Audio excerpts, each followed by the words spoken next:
Ndi nthawi yankhani kuchokera kuno ku MBC ndipo madzulo ano muli ndine Simeon Boyce ndi mnzangayo Tauson Kamalata. Poyamba nayi mitu yankhanizi.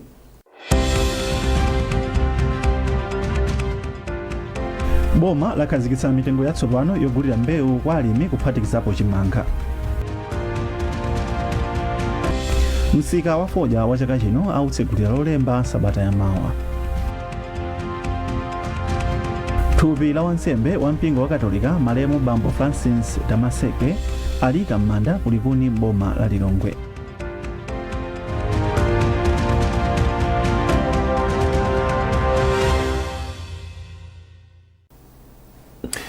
Tsopano nazi nkhanizi mwa tsatane. Unduna wa zamalimidwe ndi mthirira ndi chitukuko cha madzi walengeza kuti chimanga chidzigulitsidwa pa mtengo wa 900 kwacha pa kilogalamu. Chikalata chomwe undunawo watulutsa chaonetsa kuti mbewu za mtundu wa nyemba azigulitsa pa mtengo okwererapo. Mneneri wa mundunawo Salome Gangire wati onse omwe adzigula mbewu kwa alimi atsate mitengoyi. Beatrice Mwape wadza ndi zambiri. Malinga ndi chikalata chomwe unduna wa zaulimi watulutsa, mtengo ogulira chimanga tsopano ndi 900 kwacha pa kilo, mpunga osapuntha uli pa 1500 kwacha pa kilo, soya adzigulitsidwa pa 1700 kwacha pa kilo, pomwe mtengo wa khobwe ndi 1600 kwacha pa kilo, ndipo nandolo ali pa 1500 kwacha pa kilo. Kuphatikizapo chikalatachi chati mtengo woyambira kugulitsa nyemba zosasakaniza ndi 3400 kwacha pa kilo, nyemba zosakaniza ndi 2500 kwacha pa kilo, pomwe zakayera zidzigulitsidwa pa mtengo wa 3000 kwacha pa kilo. Undunawo watinso mtedza wakuswa udzigulitsidwa pa mtengo wa 3500 kwacha pa kilo, pomwe mtengo wa mtedza osaswa awika pa 2000 kwacha pa kilo.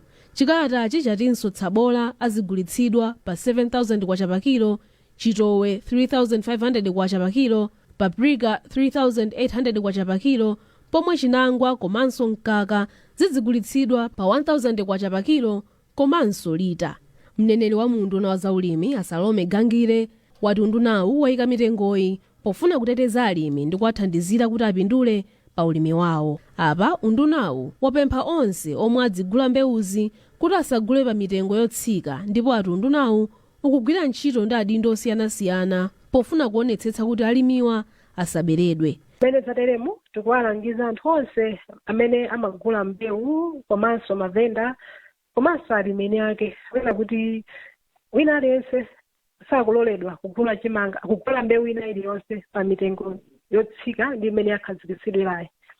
Ndipo tikuwadziwitsanso anthu kuti kugula mbewu pa mitengo yotsika imene yakhazikitsidwayo ndi mlandu, ndipo anthu akuyenera ndithu kuti adzigula mbewu pa mitengo yovomerezeka imene yakhazikitsidwa. So ngati tikuwachenjeza anthu onse amene amagula mbewu pa mitengo yotsika kwa alimi kunena kuti umenewo ndipo ndi mlandu, ndipo akapezeka adzazengedwa mlandu. Pakadali pano katswiri pa zaulimi Atamani Nkhonomvula wayamikira boma potulutsa mitengoyi poti ati ipereka mwayi kwa alimi kukambirana moyenera ndi ogula. Apa Amvula ati mpofunika kuti boma lidziwunikanso mitengo ya zipangizo za ulimi zomwe alimi akugwiritsa ntchito pokhazikitsa mitengoyi, poti ati kusaunika bwino kukhoza kukhudza ntchito yolimbikitsa kuchita ulimi wa bizinesi mdziko muno. Zimene lachita boma ntauna kuti zabwino chifukwa choti zithandizano alimi kuti akhale ndi chithunzi chabwino kuti akayamba kugulitsa mbewu zawo mwina pa mtengo ndekuti phindu litha kupezeka. Komabe mitengo imene yatulutsidwayi muna alimi tatsimikizire kuti ngoyambira chabe imene ikutipatsa chithunzi, koma mtengo umene tingagulitsire kwa trader kapena kuti kwa mavenda zili pakati pa ife kana pakati pa alimi ndi matrader agwirizane kuti mtengo wake ukhale wotani. Farm gate price amayenera kuti azionetsetsa kuti amulimi akalowetsamo zonse zimene angalowetse azitha kupeza phindu pa mapeto pake. Tempo ofunika kuti boma pamene lokhazikitsa minimum prices azionetsetsa kuti zikupanga reflect cost zimene amulimi walowetsa kuti kupeza phindu. Malinga ndi unduna wa zaulimi mitengoyi ikuyenera kuyamba kugwira ntchito kuchokera pomwe ayilengeza. Beatrice Mwape, MBC Lilongwe. Akuluakulu oona ntchito za ulimi ati ulimi wa m'magulu ukathandizire kwambiri pa ntchito yoonetsa kuti alimi akukhala odzidalira pa chuma komanso kuti alimiwa akuthandizira kutukula chuma cha dziko lino. Mkulu wona za ntchito za mchigawo cha Machinga ADD a Adric Banda ndomwe anena izi kumangochi pamene amatsegulira maphunziro a masiku asanu a alimi omwe akugwira ntchito zawo m'magulu lomwe lili pansi pa dera la zaulimi la Mayiwa. Owen Mavula ali ndi ripoti. Akatswiri pa nkhani za ulimi akhala akufotokozapo kuti ngakhale pali ndondomeko zokhazikika zofuna kuthandizira alimi am'magulu kuti adzipeza upangiri opititsa patsogolo ntchito zawo, chiwerengero cha alimi omwe ali ndi chidwi chokhala m'magulu ndi chochepa m'madera ambiri mdziko muno. Pozindikira kufunika kolimbikitsa alimi kugwira ntchito zawo m'magulu, akuluakulu a khonsolo ya boma la Mangochi akuchititsa maphunziro a masiku asanu a gulu la alimi omwe akupezekera mdera la Mayiwa. Polankhula pamene amatsegulira maphunzirowa, mkulu wona ntchito za ulimi mchigawo cha Machinga ADD a Adric Banda ati kulimbikitsa ntchito za ulimi kudzera m'magulu kungathandizire kuti alimi atukuke, kamba kuti mu umodzi akhoza kukhala ndi kuthekera kokolola zambiri ndi kupeza phindu lochuluka. Choyamba tikumbukire za masomphenya a boma lathu Malawi 2063 amene akamba za nsanamira zitatu. Nsanamira yoyamba ikutikakamiza kuti titukule ulimi komanso malonda akatundu ochokera ku ulimi, zimene zizofunikira kwambiri. Choncho kukumana kwathu kwa lero pamene alimi amenewo akupita ku training imeneyi tifuna tiyankhe nsanamira imeneyi. Pamwambo otsegulira maphunzirowa, Bank ya First Capital yapereka cheke cha ndalama zokwana 6 million kwacha kuti zithandizire ntchito yoyendetsa maphunzirowa. Mkulu wona ntchito ku bankiri mchigawo chakumwera Alinda Msukwa ati iwo amazindikira kufunika kotukula ntchito za ulimi kamba kuti zili ndi kuthekera kobweretsa chuma chochuluka mdziko muno. Ife ngati Bank ya First Capital Bank timafuna tipange tibweze kwa makastomala azimene amatipangira. Makastomala amafarmers ndi makastomala athu amene amayika ndalama m'maccount, mabank account athu, ndipo chifukwa cha zimene zizi timafuna tibwezerese the money that they give to us, kuwabwezeresa iwowo ngati kuwapanga support. Kuwapanga support tinaona kuti tipereke 6 million imeneyi kuti ithe kupanga wapanga train kuti aphunzire malimidwe anyuwa atsopano. Ndipo mawu ake wapampando wa gulu la alimi la Mayiwa Yusuf Muhammad wati maphunzirowa awathandizira kudziwa momwe angapitisire patsogolo ntchito za gululi kuti ziwapindulire. Bungwe la World Food Program ndi limodzi mwa mabungwe omwe akuthandizira kuchititsa maphunzirowa. Owen Mavula, MBC, Mangochi. Boma lakhazikitsa gawo la chiwiri la ntchito ya STOSA yomwe cholinga chake ndi kulimbikitsa ulimi, chitetezo cha chakudya komanso malonda pakati pa mayiko a mchigawo chakumwera kwa Africa mu SADC. Zambiri mulipoti la McDonald Chwayula.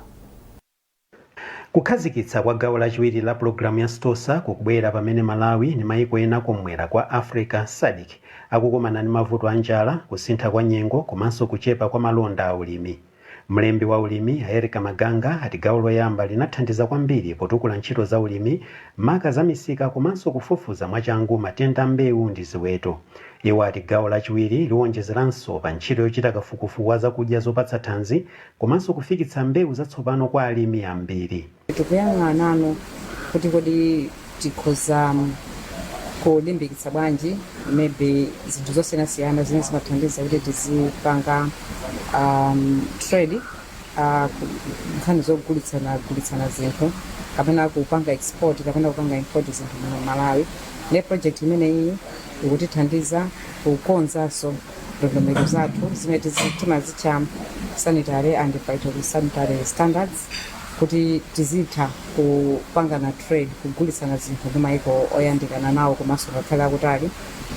Komanso itithandiza kwambiri kupeza information, market information system imene tili nayo kunduna za malimidwe imene imatithandiza kuti tizitha kukhala ndi information yoyenerera kuti kodi zinthu kunjako ma prices kandi mayimo mono kuchokera ku nsanje tichitika mitengo ya zinthu kuyenda bwanji, zimene zimatithandiza tikamapanga ma decisions osiyanasiyana ngati kunduna.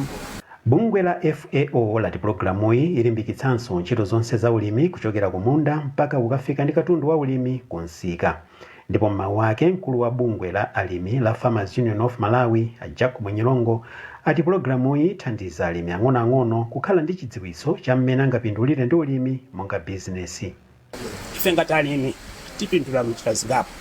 Tamva mmene yamapanga ma presentation mu nthawi ya launch kunena kuti program imeneyi akuyang'ananso maphunziro amene aona mu phase 1 mwachitsanzo ndondomeko ija imayang'ana kwambiri kalondolondo wa alimi zimene zithandizira kuti unduna wa zamalimidwe uthe kuti ukhale ndi kuthekera wakuthandiza moyenera alimi osiyanasiyana pa zimene alimi akusowa. Ntchito za mugawo lachiwiri la pulogalamu ya STOSA zikhala zikuchitika mpaka chaka cha 2028. Bungwe la European Union ndilo likupereka thandizo la ndalama zogwirira ntchitozi. McDonald Chiwayula, MBC Lilongwe. Bungwe loyendetsa zamalonda afodya komanso ulimi wa mbewuyi la Tobacco Commission lati msika wa fodya wa chaka chino autsegulira lolemba sabata yamawa. Ofalitsa nkhani ku bungweli a Teleforas Chigwenembe ati alimi komanso ogula akonzekere malonda afodya a chaka chinowa. James Kachepa ali ndi zambiri. Kutsatira zokambirana ndi alimi ndi kampani zogula fodya, akuluakulu a bungwe la Tobacco Commission ati ndiwokonzeka kutsekulira malonda ku msikawu. Sabata ziwiri zapitazi akuluakulu a TC amakumana ndi magulu awiriwa kuti amve ndalama zomwe zalowa mu ulimi wa chaka chino ndi cholinga choti akhazikitse mitengo yabwino ku msikawu. Mneneri wa bungwe la TC Teleforas Chigwenembe wati msikawu autsekulira pa 20 April ndipo zokonzekera zili mchimake. Ifeyo ngati Tobacco Commission ndosangalala kuti anthu onse okhudzidwa pa nkhani za fodya akonzekera ndithu pakali pano. Zokonzekera zili kumapeto ndithu kuti tiyambe malonda a fodya chaka chino. Munyengo ya malonda a fodya chaka chino alimi akhala kupitisa pa msikawu fodya olemera makilogramu 197 miliyoni pomwe ogula ati akufuna makilogramu 170 miliyoni. Ifeyo ngati Tobacco Commission tifuna kutsimikizira alimi kuti fodya yense amene tilandire ku misika yonse ya mdziko muno tichita chotheka kuti fodya yenseyo agulitsidwe, ndipo tili ndi chikhulupiriro kuti alimi nawonso akonzeka bwino ndipo kuti akabwera ku msika akhala kutsatira ndondomeko zimene amayenera kuti atsatire kuti malonda ayende bwino. Pakadali pano katswiri pa nkhani za ulimi Tamani Nkhono Mvula walangiza alimi kuti aonetsetse kuti fodya wawo ndi wabwino ndi cholinga choti apeze mitengo yabwino. Fodya amene apite pa msika akakhale wa quality yabwino. Pangati quality ili bwino ndikuti zapangitsa kuti ogula akawumirizidwe kugula pa mtengo yabwino. Komanso mwina akapatsika apatse chikoka choti akathe kugula fodya wambiri kusiyana ndi mmene amayenera kuti agulire. Mwina ndeume tapemphali kuti pamene akupititsa fodya wawo ku msika aonetsetse kuti fodyayo ndowuma bwino komanso ampanga agredi bwino komanso mulibe zinyatsi m'mabelo. Misika ya Chinkhoma ndi Limbi aitsekulira pa 21 ndi pa 23 mwezi uno, pomwe msika wa Nzuzu autsekulira pa 5 mwezi wa mawa. James Kachepa, MBC Blantyre. Boma lati liyamba ntchito yomanga msika wa makono omwe udzakhale wa zipinda zosanjikizana mu mzinda wa Mzuzu kuyambira mwezi wa Meyi chaka chino. Nduna ya maboma ang'ono a Ben Phiri anena izi atayendera malo omwe kumangidwe msikawo kumbuyo kwa chalichi cha CCP cha Mzuzu. George Mkandawire walemba ripoti ili koma akuwerenga ndi Musase Jeyo. Atayendera malo omwe akulingalira kuti pamangidwe msikawo, Phiri anasonyeza kukhutira ndi ndondomekoyi ponena kuti ntchitoyi isintha kaonekedwe komanso momwe malonda amachitikira mu mzindawu. Mwazina, Phiri anati msika watsopanowu udzakhala ndi zipangizo zamakono monga malo okonzedwa bwino oyimikapo magalimoto komanso misewu yabwino yorowera ndi kutuluka kuti amalonda ndi ogula asamavutike mayendedwe. A president masomphenya omene amapanga campaign analonjeza kuti ayamba kumanga misika ya mwamba, ndipo popereka uthenga wawo ku parliament ananenanso kunena kuti misika ikuyamba ndipo Meyi ikuyamba tinati tidzaone malo komanso anthu amene amagwira ntchito kuno amadandaula kuli matope ambiri olomutati muone panopa ndiye msika sungobwera kubwera ndi msewu omwe umene ukatulukire kuja. Mkulu wa khonsolo ya Mzuzu Agomezani Nyasulu anati msika watsopanowu ukuyembekezeka kuchepetsa kuchulukana komwe kulipo m'misika ya mu mzindawu. Kubwera kwa project imeneyo kuthandizira kuti anthu amene amasoweka malo akhoza kupeza pamalo pabwino pamene azipangirapo ma business. Komanso china chachiwiri ndichoti msika umenewu ndi wa makono, msika wa makono wa upstairs umene ndi woyamba probably mmalawi muno kuti tikhale ndi misika wa pamwamba wa ngati umwe ubwera kunoko. Wapampando wa msika wa Mzuzu a Wiseman Mthali ati alandira mwachidwi ntchitoyi ponena kuti ndi chinthu chosintha zinthu potengera mavuto a m'misika ya mu mzindawu. Kubwera kwa msika wa makono kukhala ngati kuti watithandizanso kuti mavuto amene asovedwe. Iji nkhani ya nsewu kunali mavuto nthawi ya mvula makasitomala amaliphira kuti atifikire kumene kuja chifukwa choti nsewu unali wamatope. Koma kubwera kwa msika wa makono atilonjezanso kuti nsewu uja kukonzedwa kuyikidwa tala zimene zikuonesa kuti zitithandizanso kuti ifenso kamapangidwe athu a business akhale ngati kuti akupita patsogolo fuata makasitomala azikhala kutifikira mosavuta. Ntchitoyi ikadzatha ikuyembekezeka kuthandiza amalonda ambiri komanso kulimbikitsa kukula kwa mzindawu ngati likulu la malonda mchigawo cha kumpoto. Mukuonera nkhanizi kuchokera kuno ku MBC. Tiyeni tionenso mitu yake.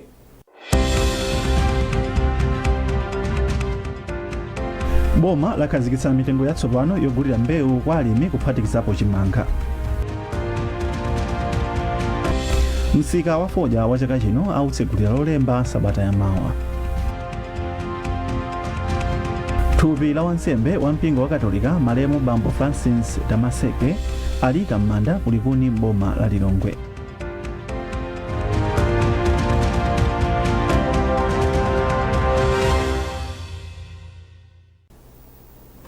Tikupitirira ndi nkhani zathu.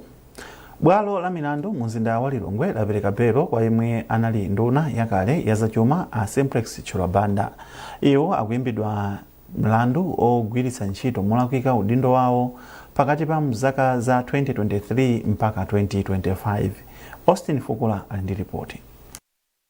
Bwalo la milandu lauza Chilwabanda kuti akuwazenga mlandu ogwiritsa ntchito molakwika udindo wawo omwe unakhudza mgwirizano wa SFFRFM ndi East Bridge. Pa mgwirizanowu bungwe la SFFRFM linauzidwa kuti lipereke katundu monga matani a soya ndi fodya, ndipo East Bridge imayenera kutumiza fetereza koma feterezayo sanabwere m'dziko muno. Ndipo pa pempho la belo mkulu woyimira boma pa mlandu a Faustina Maere anati mbali ya boma inalibe chotsutsa pa pempho la belo. Kenako akhoti anauza Chilwabanda kuti apereke 2 miliyoni kwacha ya belo komanso apeze anthu awiri achikole pa ndalama zokwana 5 miliyoni kwacha aliyense. Naso zikalata zoyendera azipereke ku bwaloli komanso azikaonekera ku likulu la polisi mwezi uliwonse pa tsiku lachitatu la sabata lachiwiri lililonse. Mmodzi mwa maloya oyimira Chilwabanda nda Jefferson Kadzipatike ndipo anapempha kuti bwaloli lilole Chilwabanda ulendo wa ku Namibia pa 19 mwezi uno komwe akuyembekezeka kukagwira ntchito monga mtsogoleri wotsutsa mu nyumba ya malamulo. Izi abwalo anagwirizana nazo ndipo anati Chilwabanda asapereke zikalata zawo ku bwaloli pa 27 mwezi uno akadzabwera pa ulendo wawo. Akadzipatike akufotokoza. Ife takhutisidwa nazo chifukwa munthu akapasidwa belo pamakhala ndondomeko ndithu ndi zimene zili ndondomeko zimene akhoti ayika kunena kuti chiphaso choyendera passport iperekedwe ku khoti.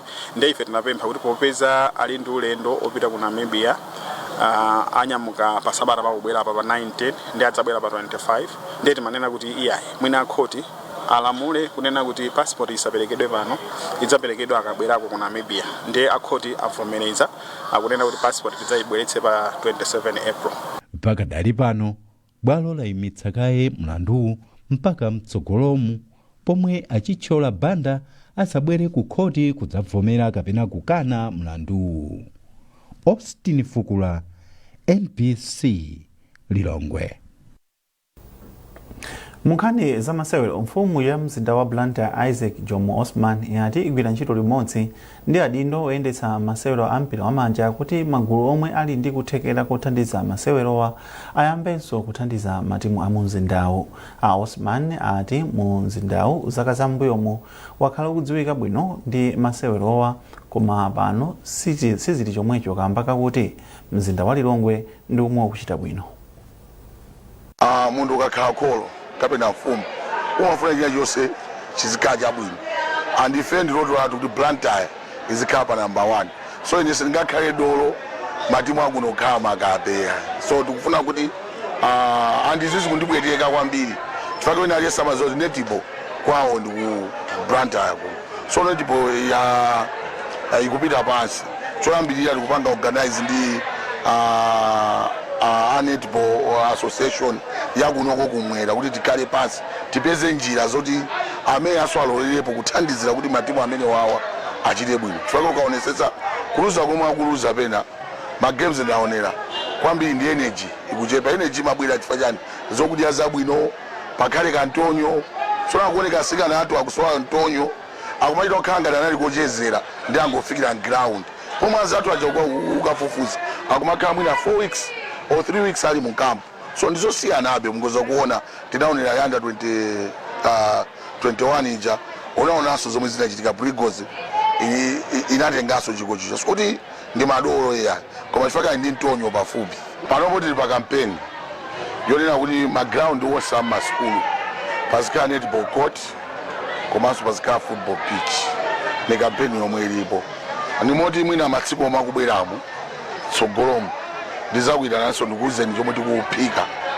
china chomwe chitathandizire kuti ma sports discipline akumwera kuno akwere kwambiri ukuziwa ineyo ndimakonda sport.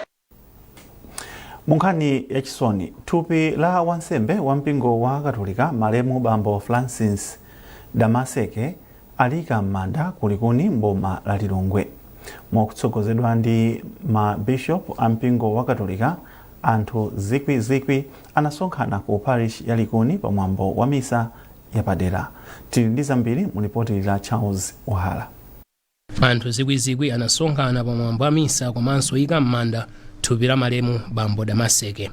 Anthu ambiri omwe anayankhulapo pamwambowu anati Bambo Damaseke anali munthu odzichepetsa komanso amene amathandiza anthu osiyanasiyana. Mpoyankhulapo m'malo mwa Archbishop Desmond Tambala a Lilongwe Archdiocese, Monsignor Patrick Tawale anati Malemu Bambo Damaseke anali munthu wolimbikira pa utumiki wawo komanso anali ndi upangiri omwe umathandiza kuti adzigwiritse ntchito kulalika komanso kugawa uthenga wawo kudzera mu njira zamakono posintha komanso kuthandiza miyoyo ya anthu osiyanasiyana. Pamoyo wa Bambo Damaseke mmene tawayika m'manda lero tiphunzireko kuti moyo wathu si wautali koma zimene zimayenera kuti tizichita osangoganiza kuti moyo wathu ndi wautali bwanji koma kuti tichite chiyani ndi moyo wathu.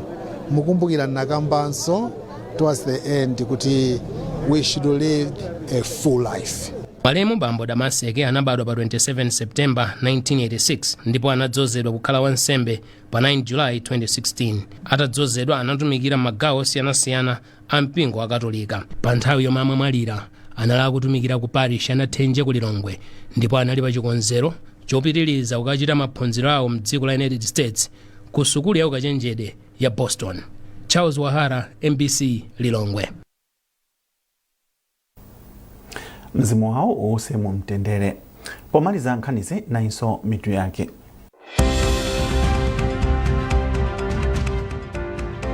Boma lakhazikitsa mitengo yatsopano yogulira mbewu kwa alimi kuphatikizapo chimanga. Msika wa Fodya wa chaka chino autsegulira lolemba sabata ya mawa. Thupi la wansembe wa mpingo wa Katolika Malemu Bambo Francis Damaseke alika m'manda kulikuni mboma la Lilongwe.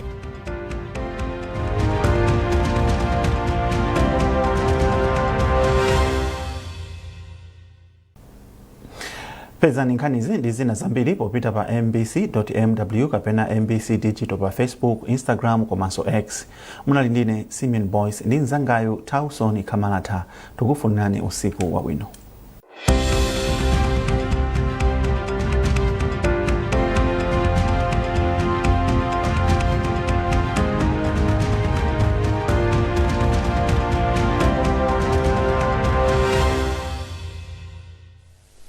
Matsala bwino kwa nonse.